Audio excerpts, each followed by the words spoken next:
Mas é isso que o irmão defende? Não, eu defendo que os dons encerraram. O que Deus fez a partir... profeta depois do cânon. O que Deus fez a partir dali foi a iluminação do Espírito Santo para as pessoas. É o que nós temos hoje, o dom de ensino, por exemplo. Nós temos ali, o Roberto tem um dom de ensino, o pastor tem um dom de ensino, nós olhamos para o texto bíblico e explicamos isso para a nossa congregação, de modo que eles entendam, compreendam. Vamos lá. Dependendo do Espírito Santo. Pastor claro. Roberto Cruvinel, agora sim.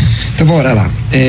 Assim, a questão que o pastor citou das nossas nomenclaturas, dons espirituais, dons de serviço, dons ministeriais, realmente é uma forma sistematizada de estudar a questão da pneumatologia, né? Até muito melhor do que dizer que Atos é somente descritivo, no meu entendimento, né? Pastor Isaac, nos dias de hoje, Deus fala através de profecias, por quê?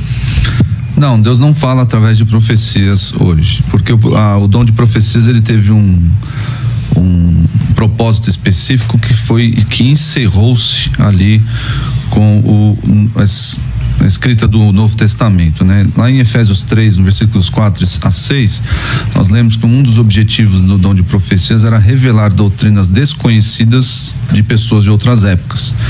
Diz assim: quando ledes, pois, podeis compreender o meu discernimento do mistério de Cristo, o qual em outras gerações não foi dado a conhecer aos filhos dos homens. Isso aqui é mistério na Bíblia. Então as pessoas precisam aprender a ler a Bíblia e saber o que é mistério na Bíblia. Mistério na Bíblia são doutrinas desconhecidas de outras gerações. Não foi dado a conhecer aos filhos dos homens, como agora foi revelado aos seus santos apóstolos e profetas no Espírito. A saber, aí ele vai dar um exemplo do que são esses mistérios, do que são essas doutrinas desconhecidas, que os gentios são co-herdeiros.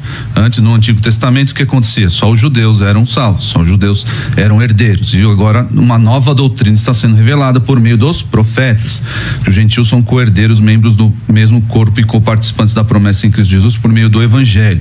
O conteúdo, ainda em Efésios, no capítulo 2, 19 e 20, o conteúdo da profecia era predominantemente doutrinário, ao contrário do que os profeteiros fazem hoje, que é acertar RG, acertar o que vai acontecer, se a pessoa vai conseguir um emprego ou não, enfim.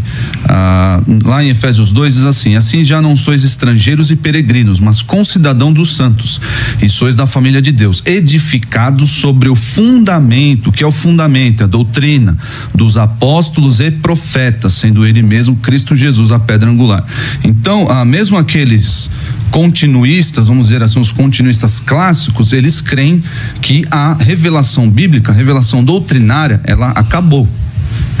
Nós não temos mais revelação doutrinária por meio de profetas, tampouco como por meio de apóstolos. Então essa é a posição bíblica com relação ao dom de profecias, que serviu esse propósito de revelar mistérios desconhecidos de gerações passadas e dar doutrina nova.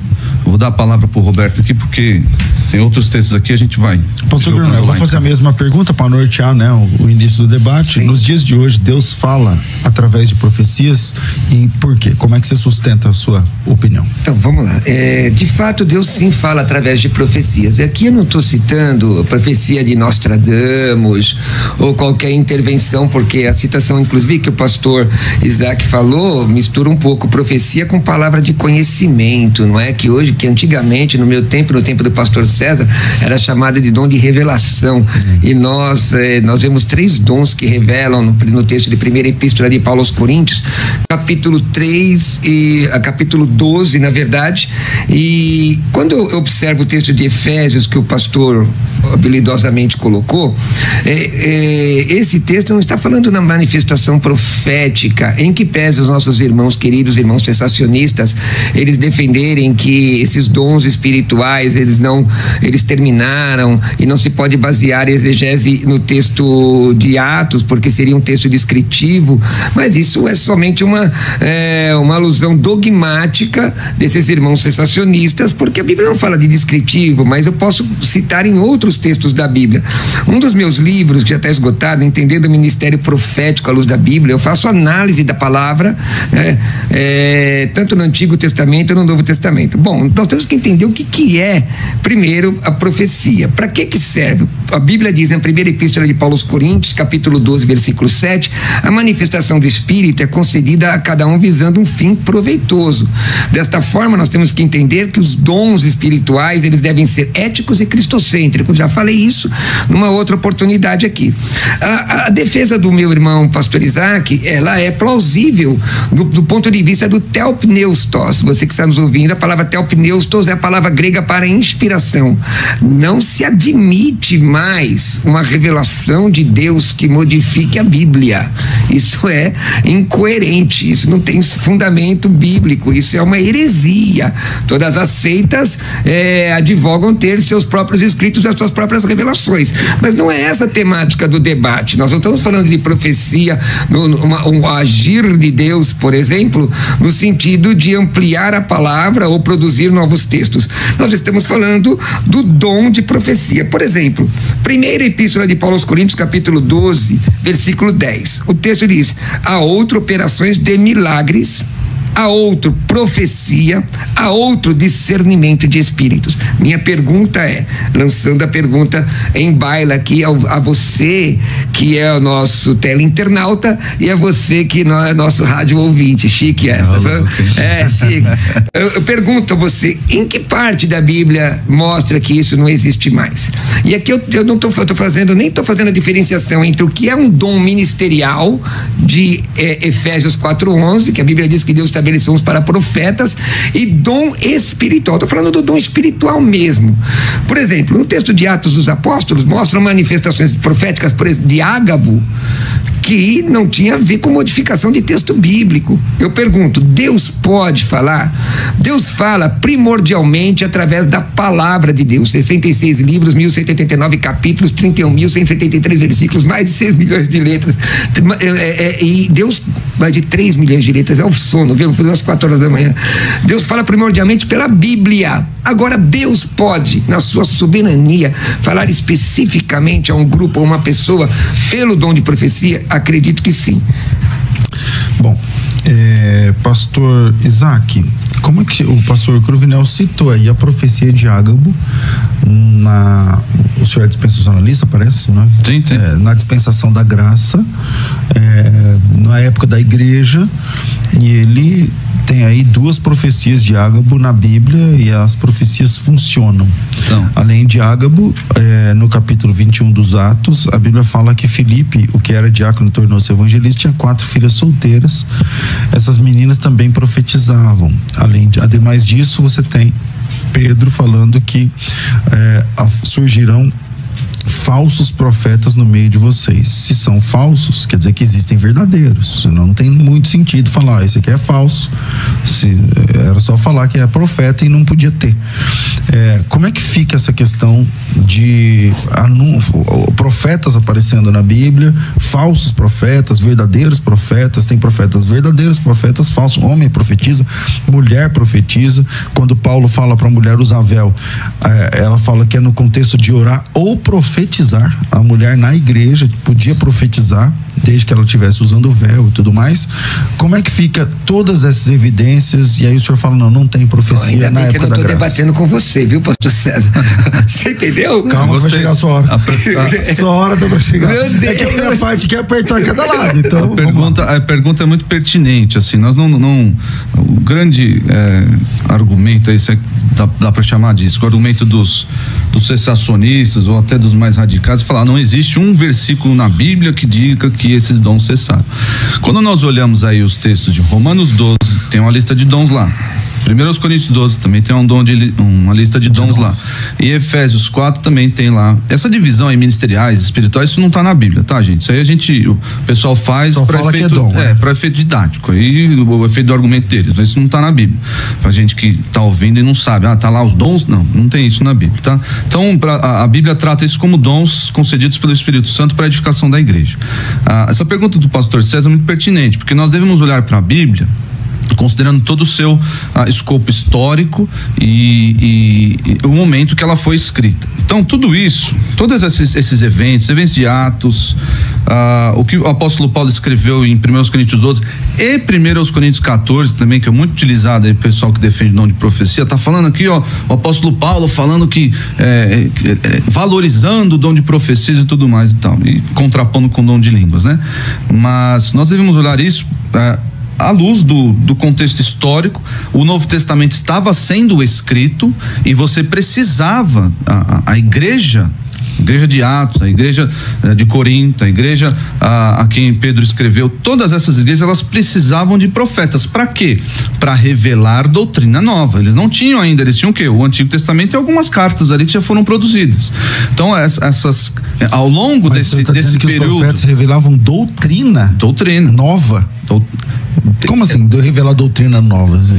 Mais uma vez, voltamos lá a Efésios. Eles revelavam doutrinas desconhecidas de pessoas de outras épocas e esclarecia ou revelava essa doutrina agora, à luz de Efésios 3 lá. Não foi dado a conhecer aos filhos dos homens o que foi dado a conhecer a vós agora por meio dos apóstolos e profetas. Esses profetas revelavam doutrina lá na época estava sendo escrito o Novo Testamento. Pastor, eu posso ler o texto só para você me mostrar a doutrina nova no texto? Calma aí, eu vou chegar lá, porque eu tenho outros propósitos para o dom de profecias também. Mas só por você você pode segurar, tá bom, você vai chegar. Vai. Eu tenho aqui em Atos 15 e em 1 Coríntios 14 também, a profecia envolvia consolo. Aí você pode falar, então a igreja não precisa mais de consolo hoje, porque o meu ponto até agora foi, a igreja tem toda a revelação doutrinária escrita na Bíblia. Isso até o Roberto concordou aqui. Nós não podemos passar disso nem retirar nada do que está no texto bíblico.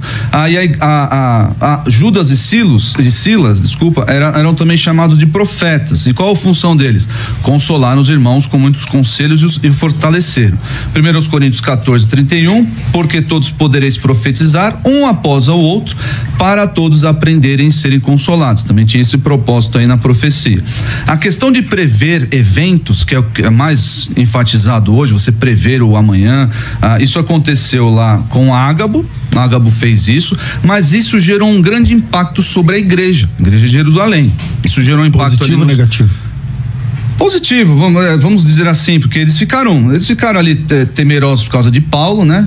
Mas no final das contas Paulo foi levado a Roma para poder expandir ali o evangelho, né? E tudo que aconteceu com ele. Então lá em Atos 21 também, mencionado aqui, mais uma vez Ágabo, tinha esse contexto de influenciar não a vida de uma pessoa, mas da igreja como um todo.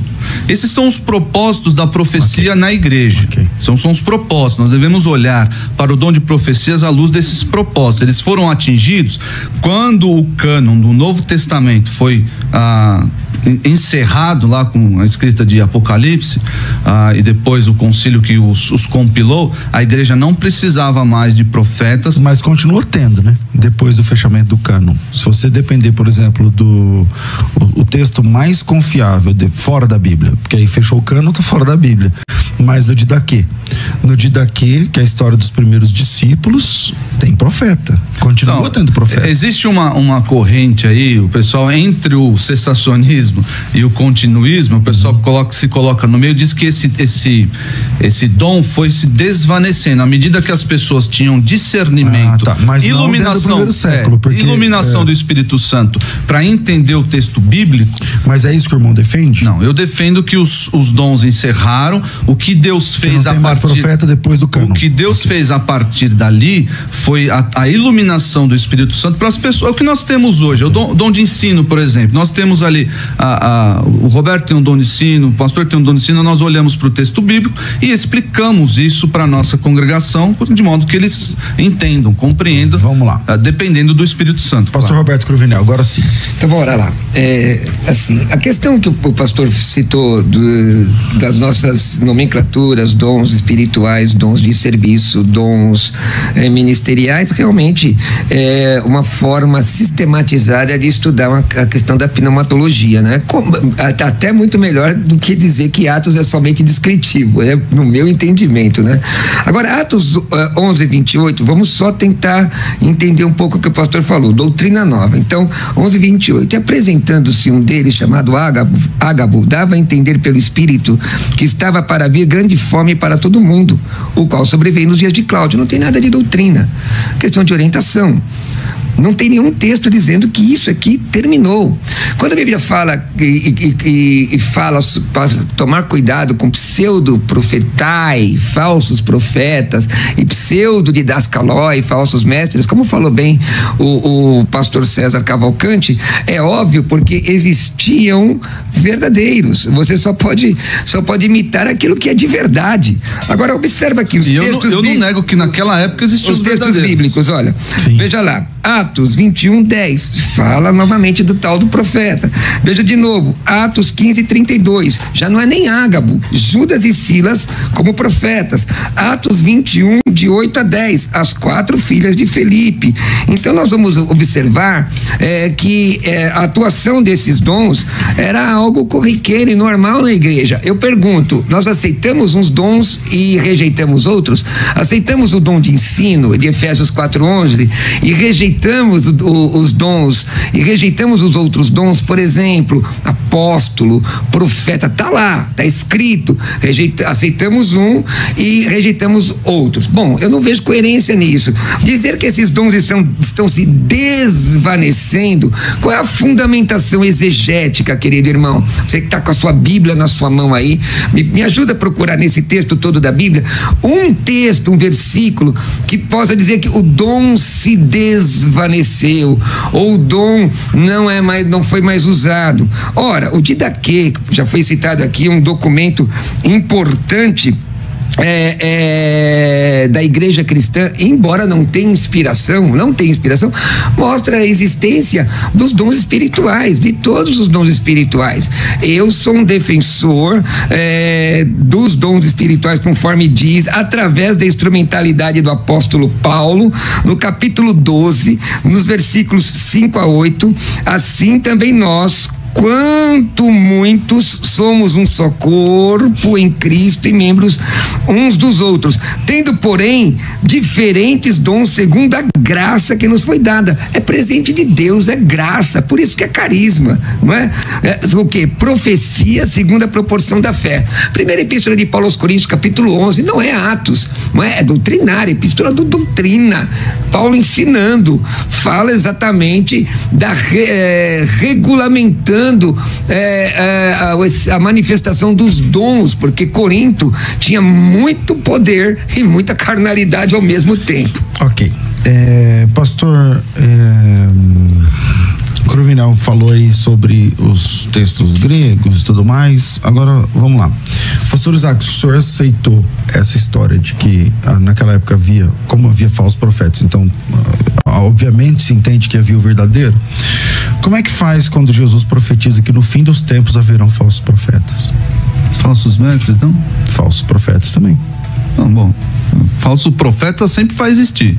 Sempre vai existir. Isso não, não significa que exista uma marca no novo da besta lá tem a besta, tem falso profeta no Apocalipse. Assim, então, o falso profeta é um personagem específico, né? A gente chama o Juliano. O falso profeta ali é um personagem específico do Apocalipse, dos eventos que virão.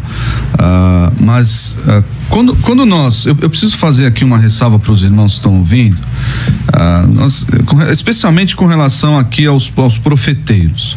A Bíblia manda lá em Romanos 12 que o conteúdo da profecia deveria ser julgado. Sim, deveria ser julgado. Os profetas, sim, eles deveriam ser julgados. Nada dessa história de não toque no ungido do Senhor, ele deveria ser julgado. Está escrito assim lá, Romanos 12. Qual é o critério de julgamento? Tendo, porém, diferentes dons segundo a graça que nos foi dada, se profecia, seja segundo a proporção da fé. O que é proporção da fé? Se a pessoa tem muita fé ou pouca fé?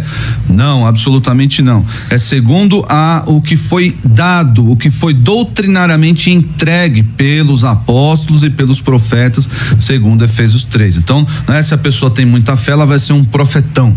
Se ela tem pouca fé, vai ser um profetinho, sei lá. Em 1 Coríntios 14 também tá lá falando, tá, da ordem como deve ser feita, deve ser exercido lá o dom de profecia, que eu creio não existe mais, mas naquela época existia. Tratando-se de profetas, falem apenas 2 ou 3, e os outros fiquem quietos. Você abaixa a cabeça? Não, os outros julguem o que essa pessoa está dizendo, para julgar o que ela está dizendo. Não é à toa que em Deuteronômio 13 existe uma recomendação lá na lei que nós deveríamos ouvir o que se aconteceu aquela profecia. Se acontecer, não é garantia, pronto, é de Deus. As pessoas utilizam muito esse critério hoje, é muito perigoso. Se aconteceu o que a pessoa falou, é de Deus. Absolutamente, irmão, isso é falso, pode ser um falso profeta que acertou. E em Deuteronômio 13 diz para nós ouvirmos o que essa pessoa está dizendo e a sua conduta. A sua conduta, se a sua conduta condiz com a conduta de alguém que é temente a Deus. Outra coisa, profetizar no sentido de todos esses sentidos que eu apresentei aqui, revelação doutrinária, acertar o futuro ou conhecer o futuro, consolar, tudo isso não é sinônimo de aprovação de Jesus. Não é sinônimo. Se você tem aí na sua igreja um profeteiro, ele sai dando profecia todo domingo, tome muito cuidado. Utilize esses recursos aqui de julgamento que a Bíblia nos dá, porque olha só lá em Mateus 7, muitos dirão para o Senhor Jesus: Senhor, porventura não temos nós profetizado em teu nome? Ele está falando do seu argumento, ele não está mentindo. Ele não está mentindo aqui, não vamos inventar uma mentira. Não, ele quer convencer o Senhor Jesus de aceitá-lo. Senhor, nós não profetizamos em teu nome, está falando a verdade. Qual foi e outras coisas, que em teu nome não expelimos demônios, em teu nome não fizemos muitos milagres. Pronto, esse homem é aprovado. Esse homem que profetiza em nome de Jesus, expele demônios em nome de Jesus, faz muitos milagres, esse homem é obviamente um salvo. Mas que Jesus faz isso? Porque o pessoal da outra turma que vai pro céu também fez isso. Então tem os verdadeiros, não tem? Olha aqui, claro que tem os verdadeiros, mas olha o que Jesus disse. Então tem profeta verdadeiro? Hoje não. Naquela época sim. Então lhes direi explicitamente: nunca vos conheci, apartai-vos de mim os que praticais a iniquidade. Mas uma pergunta, pastor, esse texto aqui, porque se a gente não analisar texto por texto, esse texto é um texto escatológico? É um texto escatológico?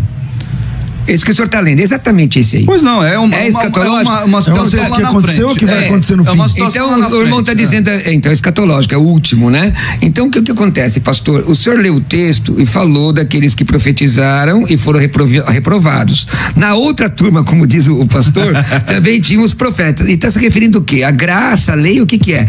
Porque a questão é o seguinte: se o irmão está dizendo, hoje não tem mais, então Jesus é que está mentindo? Não, então o texto aí está se referindo a quê? Que profeta que é esse? Nós casamos.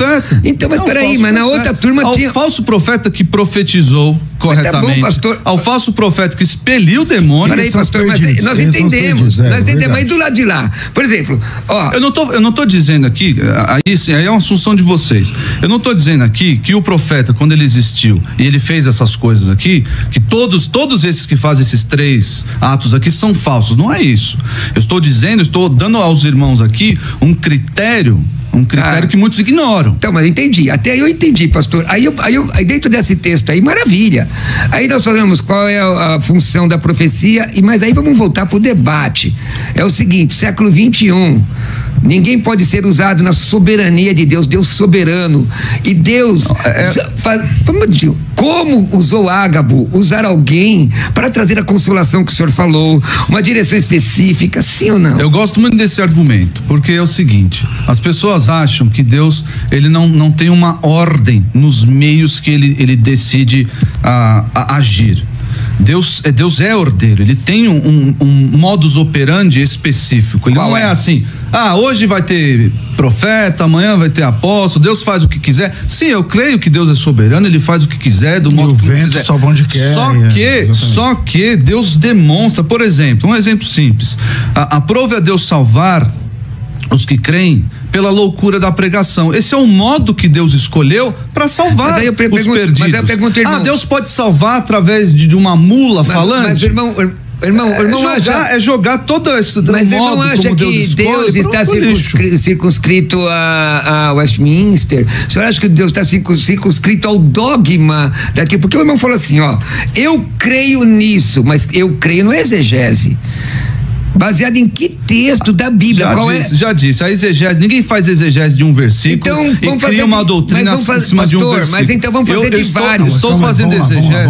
Vamos fazer dos seus textos. Exegese é uma coisa, interpretação é outra. Exegese se faz em um versículo, sim.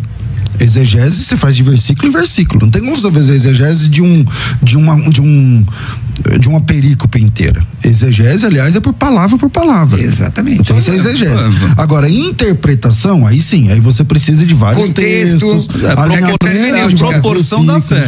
Então, mas aí eu estou desafiando o irmão, assim, desafiando com respeito. Não vou usar a palavra desafio, me perdoem, irmãos, não vou usar a palavra desafio. Eu estou convidando o irmão a apresentar os textos para que eu e você possamos aprender uns com os outros e junto com o pastor César. Cadê o texto que está dizendo?